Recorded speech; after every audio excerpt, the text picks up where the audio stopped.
Hello and welcome to Witchy Wellness Radio.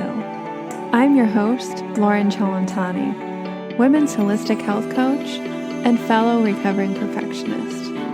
This podcast was created to show you that your body is not in the way, it is actually leading your way.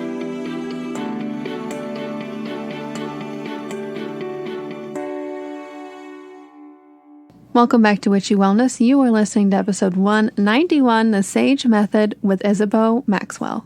I am very particular about the type of CBD and hemp products that I use. There's so much hype and lack of testing and quality in the industry. So the company that I love and use is Evo Hemp. Not only do they have a beautiful product like hemp seeds, CBD oil, gummies, even hemp chocolate, protein bars, protein powder. They also support a 40-acre co-op farm in Minnesota, which is farmer-owned, focusing on bringing equality and innovation back to Black, Indigenous, and other socially disadvantaged farmers. So if you are looking into trying any type of CBD or hemp products, head over to evohemp.com. The link is in the show notes, and make sure you use code WICHY, WICTHY, for 20% off of your purchase.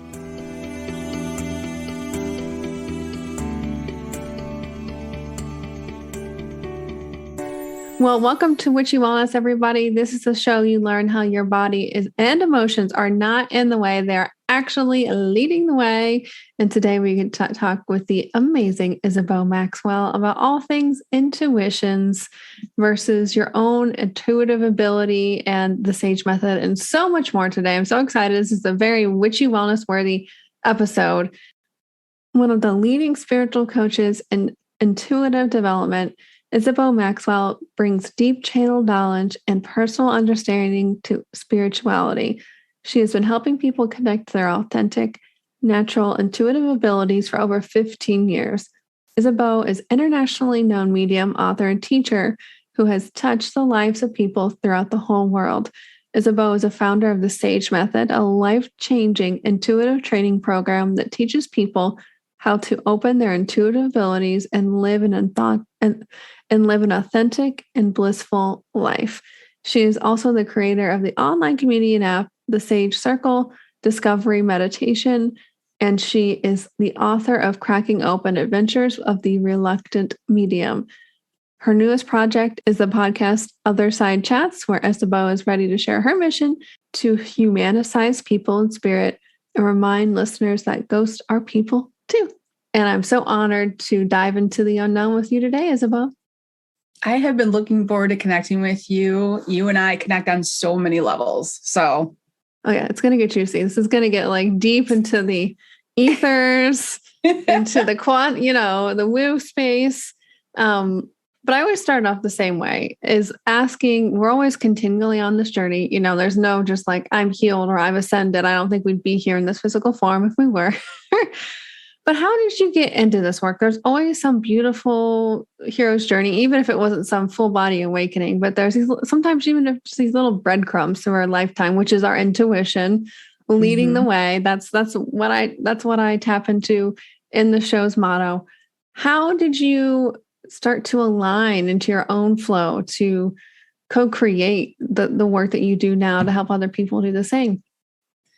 I would love to say that it was breadcrumbs for me, but it was a little different. It was really sort of a door slamming wide open and then me flailing through it for about a year or two until I could figure out how everything worked. But I was a skeptic. I was in my early 30s. I was a complete skeptic. I wasn't, I would say, an active skeptic, like trying to disprove anything. I just didn't have any spirituality or religion in my life. And I also didn't believe in psychics and mediums and intuition and all of that. And then my grandmother, back in 2005, my grandmother passed away, and she was in Minnesota and I was in New Hampshire. And about an hour or so after, my husband had taken the kids to go get, wine and chocolate. And I was alone in the apartment, and she showed up in my living room in spirit form, about 70% solid. And I was actually frightened. I was actually, really shook because that's not something that was in my world or that I believed in at all. So I remember actually yelling at her, don't ever do that again. Like, if that's you, don't ever do that again. Like, that was my first reaction. And then she disappeared. She literally smiled and winked at me and disappeared. It was that quick, but it was so solid. And afterwards, I instantly went to, wait a minute, was that you? Have I been wrong? All these years, is this stuff real? And then my grief said, I have to find out if this is real. And in the beginning, I would probably admit that the large percentage of it was just wanting her back or wanting to be able to still talk to her. Little did I know they had plans for me. So I didn't have anyone in my circles. I didn't have anyone that had any spirituality in their world either. So I had previously in a business venture hired a Tai Chi instructor to come into something. And so I went to him and I remember saying, okay, you're the weirdest one I know. Can you help me with this? And he was just a love. So he helped me for a few months, got me to do yes and no, intuition, which is such a good baseline. And I started to communicate with my grandmother and thought, this is wonderful. It's real. She gave me bits of proof that just you can't walk away from. She would give me something that within a few hours would happen. And so she worked super hard to get this thick-headed girl to go, okay, all right, okay, this is real. And after that, I started seeing other spirits and started telling some friends. And I worked with the spirit guide for about 2 years, and he taught me how to hone my intuition. And there we go. I know it was, and I try to be very real about it because it was awkward. I was worried about what people thought about me. I had all of that inner work still yet to do. I had done none of it. And that's one thing that I tell people is one of the best side effects of honing your intuition is that in order to really strengthen it, you have to do the inner work. And when you do the inner work, what's that awesome side effect is that your life is better. It's just, so I'm very grateful that it all happened. Even though that sneaky little girl did it that first, surprised me and shook me right out of my shoes that first time. I love the little wink and the smile. You can just feel the personality of the little, I don't want to say sass, but you can say sass. Fun. You can go right ahead and playful. Say sass for her. Oh yes. Mm-hmm. She's a sassy lady. What I love about that, and what I'm learning a deeper part, different facet. I don't say deeper, different facet of the truth is at the end of the day, your grandma is really you. We all come from source, and these are just different reflections of us. So it's oh my God, aren't we powerful beings to be able to manifest? And it's you've set yourself up for the accelerated PhD track of awakening the intuition. You're we're going to have a normal life up to this point, and then it's going to be, just a switch on. And sometimes it's a switch. Sometimes it's little things that just keep, coming and coming. And sometimes it's a combination of the above. No journey is better than the other. It's just what we've signed up for, but it's keeping us on the track or rerouting us to learn how to listen to the intuition. And I mean, for me, that's what we're here for, is to experience the Ram Dass quote, we're all just walking each other back home. To experience intuition is experience ourself, source, God, universe, whatever you call it. And along the way, right, you get to come up against yourself, come up against those programs, those false beliefs.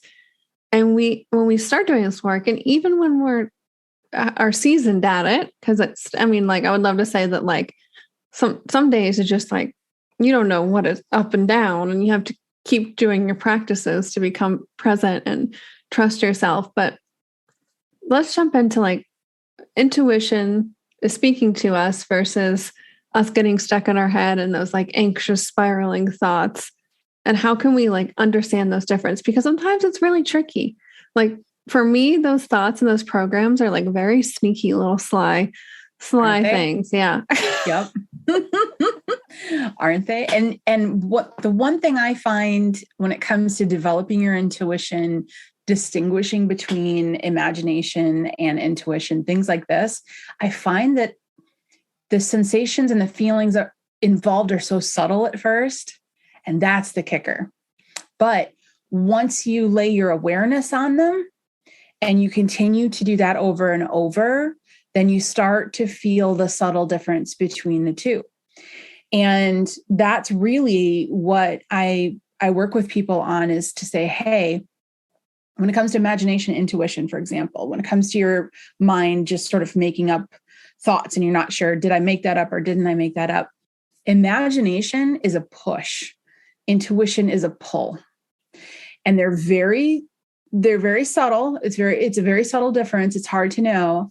But there are two things that I tell people. Once you have a moment, if you do doubt that moment, go back and say, was I being pulled? Was I being surprised? Was I being, really like, oh, I didn't see that coming? Or was I pushing it? Was I trying too hard to find out? And holding yourself in that space and looking back on your moment and going, how did it feel? That's bringing it into your conscious awareness of what was my energy doing, pushing or pulling. And once you do that, you start to feel the pull or the push during the moment. And then that's when you know, oh, okay, this is really intuition. For me, I'll be honest, it took me a few years to really solidly get to that point where I knew 100% this is intuition coming in, or 100% this is not. This is totally me. I am totally making this up. Oh, and the other thing too is, I was going to mention two things. The other thing is to rinse and repeat. If something comes through, rinse it, just like whether it's imagining a whiteboard in front of you and you wipe it clean, whatever the story was going through your head, wipe that board clean. Do like a ground clear, kind of protect, grounding and clearing the room, and then sit with it again, see what comes through.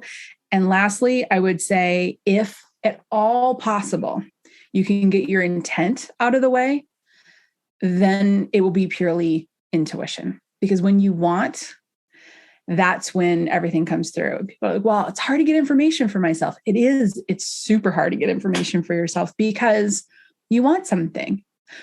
I'm going to ask my intuition if I should buy that new car. It says yes. All right, let's go. You know what I mean? And that's the light side of it. The heavier side is my sister going to be okay? Do you know what I mean? And so when we are attached to the outcome, it's really, really, really difficult to get pure intuitive moments. So I tell people, if it's possible to take the emotion and the care and set it aside, create that magical, mystical little box of yours, put it in the box, you're going to take it right back on when you're done. And if you can sit with it saying, I don't care what the answer is, I really don't. I don't care if you can get to that space, then you can get more of a pure intuitive moment. Ooh, easier said than done. I know, like in those moments, whether it's the care, the worry, and sometimes desperation too. Yes. I need this money, or I need this person to be okay, or I need to be okay.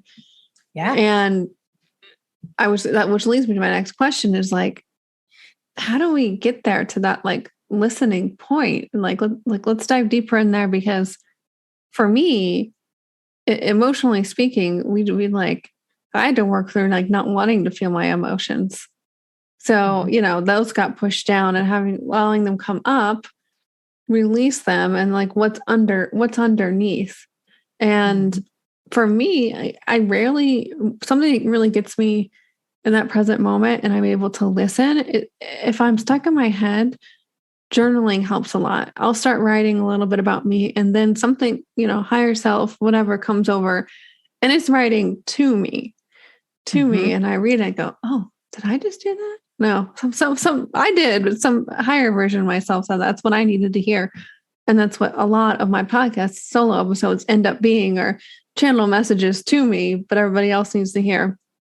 But what are some like ways that we can get into that receiving mode? Is kind of rest and digest, but the receiving mode, instead of, because we're such a solar go, do society. And that's like the opposite of, well, I think aligned action is needed, but it's the opposite of just sitting still and listening. So what's your take on that? And like, how can we start to build that skill? Because it is a skill. It is a skill. And isn't it hard to sit still with yourself? It really is. So step one, admit that it's hard to sit still with yourself and say, okay, I'm about to step into this thing that's difficult to do. I don't want to think about that. I want to distract myself. I want to go do something else. So the emotional component, it can be really tough to allow things to come up, because if they were easy to deal with, you wouldn't have stuffed them down in the first place. You wouldn't have hidden them in the first place. For my pattern of, throughout my childhood and early 20s, my pattern was putting absolutely everyone first in every way, shape, or form, and then fabulously walking through my life bitter about it. So it was so much fun. So much fun. When I opened up intuitively, the work that first spirit guide that I met, I lovingly call him Big Dog. And the work that he had me do, at first I was so resistant, because it was like, well, why? This has nothing to do with intuition. Why? I don't have to go solve my problems. What's wrong with you? But he walked me through all of that, and everything that I would sit with and would come up, and I could release and I could process through, or I could learn, or I could change those old habits, or learning how to say no, learning how to take care of myself, those types of things. All of that, when you get rid of that stuff, it's as if you're taking sandbags off of your shoulders, and you have to uncover yourself in order to be able to receive the intuition that you're really looking for. Every single person has incredibly strong intuition. I've been teaching the SAGE method since 2008 now. And I witnessed people go through the 7-week course and come out of it at the other end going, whoa, I did not know I could do this. And it's like, yeah, because you did all the work for 7 weeks. And it's all the stuff, all the work that you did that did it. Really, the key to accessing that strong intuition, which personally, my opinion is it's not designated for just a few special people. We all have it. It's totally natural. It's one of our 6 senses. We live in a world today that it would be as if they said to every baby, you can't taste. Nobody has taste buds. You can't taste anything. And so everybody really believed that they can't. And that's part of the block. But the big block for each individual would be what's covering up that intuition. It's already there. It's already within you. It's already super strong and extremely accurate. It's just every piece of clutter that you have, emotional, physical, environment. So that would be my first word of advice, is to look at the clutter that's with you and dive into that inner work. For me, when I need to kind of recenter, I will find any way I can to connect with Mother Earth. If I am by water, if I am, bare feet to earth, whatever that is, that brings me back every single time. Just doing, if I can't get outside, I'll do a 5-second ground. It's like, okay, just acknowledging her, be like, get me centered. But the number one tip I would say, that's the big piece that I always like to tell people is, and I know your listeners know because they have you, which is awesome. And you've been telling them the same wisdom as well, is heal yourself, put yourself first, start to love yourself and get through those. And then everything starts to expand. The clutter starts to fall off. Intuition can start to come through more clearly. But one little key thing that can be a big game changer for a lot of people is to defocus. All right. So now we've done some inner work. We're sitting down and we just really want to have an intuitive moment. We want to ask a question. And I would say to defocus and detach from the agreed upon reality. Everything that you're trying to hear, feel, or see intuitively is not in the solid. It's in between the solid. So let go of that. This is why when something catches out of the corner of your eye and you turn and look, you can't see it. It's because when you turn and look, your eyes are landing on solid things, trying to find it. So you're focused, right? everything that we want to experience isn't in the material world. It's in between the molecules. So defocus, sit 4 feet away from a wall, look at the space right in between, defocus, and just relax. And then ask the questions and let it come through. And know that sometimes the questions that we want to ask aren't always the questions we should ask. That's cheeky in itself, but it's true. Sometimes we receive more when we sit, we relax, we defocus, and we say, what is it that you want me to know? Sometimes we actually get more information that way. So much better than asking if I should get a new car. New cars are great. Not smacking down, new cars, but yeah. But for sure. That's that. And for me, oh my gosh, I forget who wrote it, but same thing. I call it open focus. The open focus book, or open focus life is the new book he just came out with. Same thing is you, instead of being this narrow point of focus, whether it's like work, stress, your manifestations, your life, versus like focusing on the space between, or like the space between your eyes, or even on your body, it is so powerful. And he did all these research years ago and still does. And that was the number one thing to get people in like heart and mind coherence. And our heart is actually way bigger electromagnetically than our brain. So once we get those two in coherence, which means working together in the same wavelength. So just, I think of like one of those music timers that's like, talk, but it's very powerful. And that's what opens you up to receive that intuition, that knowing the messages that you actually need to hear, and not, when like you beautifully explained, not pushing and trying with that emotion and that intention behind it. So and you have to want to hear, right? Too. You also have to be ready to to be vulnerable and a little bit of a layer there with your guides, your team, your loved ones, source. I work with people all over the world, all different paths of spirituality. So whatever your source is, you need to be slightly vulnerable in saying to that source, I'm willing to receive whatever guidance you have. And at first we can block ourselves with that, because it's like, well, okay, well, what if they tell me I can't get the car? Then I'm just not. But, solidly, it's easier every time you do it, and you get more relaxed and you learn to trust. And over time, when you follow their guidance, you learn that you're okay. And this is a team that loves you unconditionally. And it really, like you said at the beginning, it's you. So you're guiding you. And you've set this beautiful plan up, and you want to get to that, those next steps. So allow yourself to help yourself get there. Yeah. And for me, one of my programs I always have to be mindful about is I'm behind. I'm always rushing around. There's more. I want to get a lot done this lifetime. Instead, sinking into that feeling of like, it's all in divine timing. Like, I created this. I'm exactly where I need to be right now.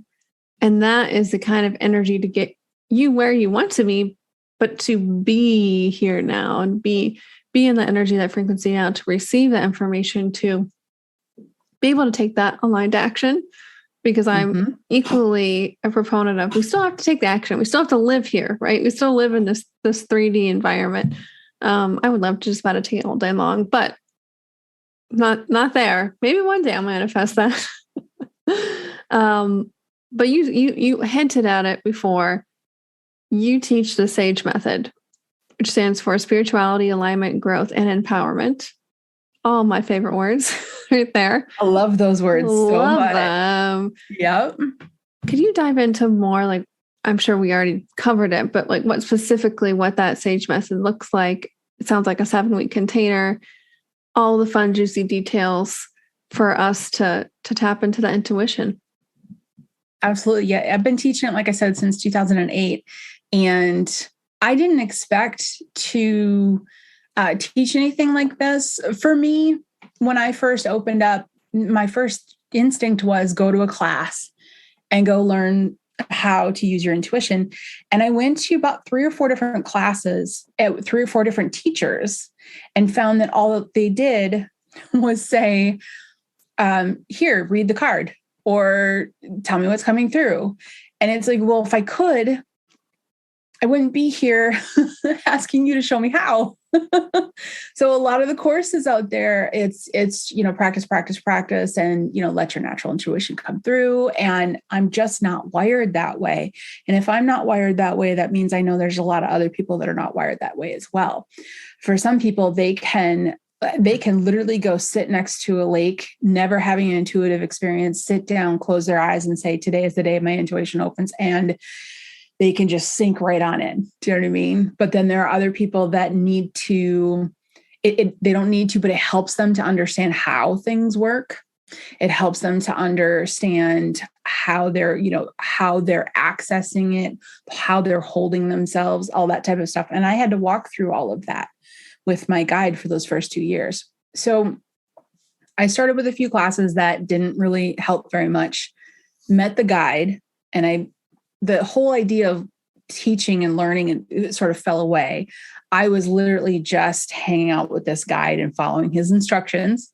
Little did I know, over the course of 2 years, he would walk me through all of these steps, this sort of formula. And he sat me down afterwards. I'm now a professional intuitive. I'm, doing readings for clients, doing some community gatherings, things like this. And that's when he sat me down and he said, everything we did over the last 2 years, you need to go back and put it together and give it to other people. And that's when I went, oh, you walked me through something I didn't even realize you did. So that's how the Sage Method was born. It's really a formula. The beginning of it is regaining your awareness, like regaining your position and alignment and understanding who you are, what your programming is. I love that. And what really do you want to do about it? Who are you at your core? What is your authentic spirit versus what you were taught to be type thing? For some people, certain things align, they don't. We take a good look at that. Then the second part of the course is really understanding how everything works. How is it that my grandmother's me and I'm my grandmother? And how are all the souls connected? And how does information come through? And how, if you're doing a reading as a medium, are you talking to this grandmother? Is that the higher self? All of those things are explored. And then throughout the whole course, there's little bits to say, hey, try this, try this, try this. But it's not to those last couple of weeks where there's these really awesome experiments that I have people walk through that they get to figure out how intuition flows for them as well. And the experiments are set up in a very particular way, in that they're going to have you test your own intuition in numerous different ways in order to see which ones are your strengths, how it flows for you. And then you get to put them all together in the end. I love the course. Absolutely. Can you tell I love the course? It's so fun to watch. And I have so many different people come through. We've had thousands of students all over the world at this point, but I get to watch so many unique styles. I know one student recently who, actually this was a couple of years back, she figured out through the course that the way that she can get information is to create with her imagination a diorama, and then allow that diorama, her intuition, to allow it to fill that diorama in. And then all of a sudden, everything just went wide open for her. And she had been for years trying to do it like everyone else did. And once she figured out, and tested and tried this and went here and went there and then went, wow, this is how it is. I know a gentleman that when he gets an image through the course, he's able to figure out, okay, I get an image. It would never move. It wouldn't do anything else until he dove into the image. So he had to imagine himself diving into the middle of it, and then another one, and then another one. So he kind of like dives his way through his intuition. And it's fascinating for me. If you can tell, I absolutely love it. I love watching how unique everyone is. Yeah. And I love that you explain it that way, because we're all unique, having unique experiences. So how we tap into ourselves and intuition is going to be unique. And for me, that changes. That completely changes year to year, sometimes day to day, but like overall, how I get into my alignment, how I tap into the source of quantum, whatever you want to call it, it changes. And that's okay too. Yes. And not to be like scare anybody with that, but just with life, you change and your vibration is going to change. So that might mean like you still have these core ways to tap into your intuition and yourself, but you're continually growing. You're continually raising that vibration too. And that's okay. Exactly. The woman that had the diorama experience where she would create this, I mean, she could at this point, you know, she didn't hear anything. She just saw something. And now she probably could hear something or maybe submersing herself in an entire room of information. So it will morph and change as it goes because we do. 100%. Oh my gosh. I'm like loving this conversation, but we're going to have to start closing the show down. Was there anything else that you feel called intuitively to talk about or cover, speak on before we start to close down? I think my biggest thing would be to take care of yourself. It's the hardest thing, but for me, what I found and I discovered in myself and I've witnessed in so many others walking through the Sage Method is that's like the last thing we want to do, even though we want something else. But the something else is going to come when we take care of ourselves. So it's kind of a kicker. It's like, if you're struggling with it, I would say rip that Band-Aid off, do something in the form of self-care every single day and start to see that flow, you know, start to begin and you can step into it and things will start to move. Beautiful. And it's funny how energy works.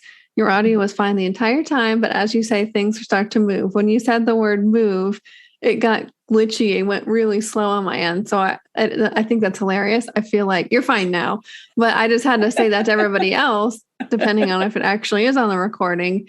It's like, ding, ding, ding. Listen, everybody, ding, ding, things will start to move. Move. Very much move. Don't you love electronics and spirituality? Those two things can sometimes clash in the most fun ways. Oh yeah. I was, I have this group coaching program that I've been part of. And we do a lot of like lives in our private group. And this weekend, my heart was so open. It hasn't been that wide open in a long time because I've been working through a lot of deep programs lately. And it kept kicking me off. It kept ending. Anytime I'd like start talking and my heart like blossom open again, it would be like kicked off, can't connect to the internet. I'm like, of course. Yeah, of course. It's just a reconfirmation. Sometimes the things we think are in the way, they're actually leading the way, just like the tagline for Witchy Wellness. But yeah, thank you so much, Isabeau, for coming on today. Oh, it's so lovely. Just reconfirming what both of us already know and love to sink ourselves into. And I hope that every single one of you guys, the listeners, got a lot out of this too. We'll link everything, including the Sage Method, in the show notes. But how may we, the listeners, as a huge act of gratitude, be of service for you in return today, Isabeau? In return of today, gratitude, what I would say is tell somebody that you love them today. Tell somebody that you love them. And that's where it all starts. I love that. And don't forget that someone can be you as well, in addition to. Exactly. Yeah. Yep. Mm-hmm. That's also so needed. Oh my goodness. Well, thank you so much for diving into the unknown with us today. It was such a pleasure and honor chatting with you. Thank you for having me. And remember, open up, surrender, trust, and let your body lead the way.